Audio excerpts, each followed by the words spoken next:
In a small, quiet town, nestled among rolling hills, there lived a baker named John. His shop, the Daily Bread, wasn't just a place to buy pastries. It was the heart of the community. Every morning, before the sun even kissed the horizon, John would be there, his hands covered in flour, a warm smile on his face.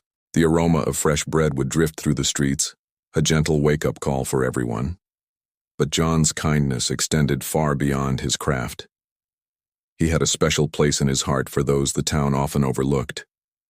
3 men, each wrestling with their own inner storms, found a safe haven at John's bakery. The first was Samuel, a man who once taught history at the local college. Now he spent his days wandering the streets, lost in a world of his own, muttering about ancient battles and forgotten kings. The townspeople would often cross the street to avoid him, their faces a mixture of fear and pity. But not John. Every morning, John would greet Samuel with a warm, "Good morning, Professor." He'd hand him a fresh croissant, still warm from the oven. Samuel would take it, his eyes momentarily clearing, and he'd offer a nod of gratitude. For that brief moment, he wasn't just a lost soul.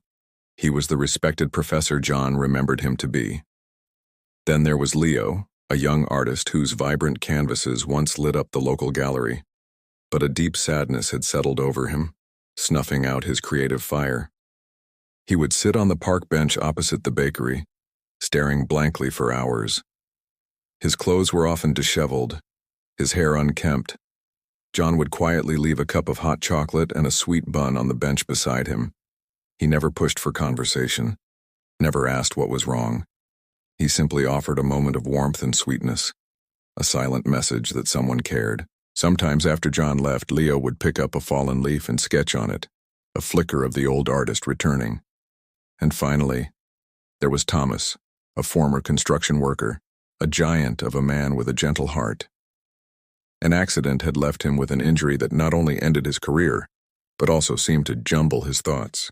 He would often become agitated, shouting at shadows only he could see, his large frame intimidating those who didn't know him. But John saw past the noise. He learned that the rhythmic, repetitive motion of kneading dough soothed Thomas. So every afternoon, John would invite him into the back of the bakery. He'd give Thomas a lump of dough and they'd work side by side in comfortable silence. As Thomas kneaded, the tension would leave his body, his loud outbursts replaced by focused, quiet work.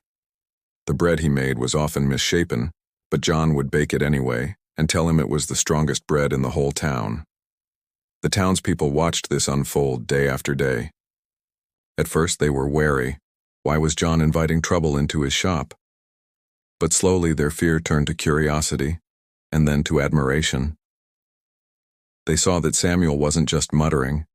He was sharing stories of the past. They saw that Leo wasn't just staring. He was observing the world in a way they couldn't, and they saw that Thomas wasn't a threat. He was a gentle giant who just needed a task to ground him. John's simple acts of kindness began to ripple through the community. One day, the librarian brought Samuel a book on Roman history. A local mother started leaving a spare blanket on the park bench for Leo on cold nights. The hardware store owner gave Thomas a small set of tools to tinker with, knowing his hands missed the feeling of work. John never sought recognition. He simply believed that everyone deserved a slice of kindness. He showed his town that beneath the surface of what might seem broken, there was still a person with a story, with feelings and with value.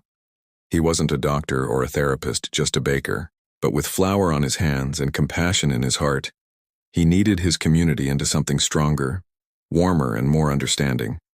His legacy wasn't just in the delicious bread he baked, but in the humanity he nurtured. He taught everyone that a little bit of warmth, a moment of patience, and a gesture of acceptance can be the most nourishing ingredients of all. And in that small town, the aroma of fresh bread became synonymous with the scent of hope. If you or someone you know is struggling with mental health, please remember that you're not alone, and help is available. Reaching out is a sign of strength. You can contact a local mental health service or a crisis hotline. Thank you for watching.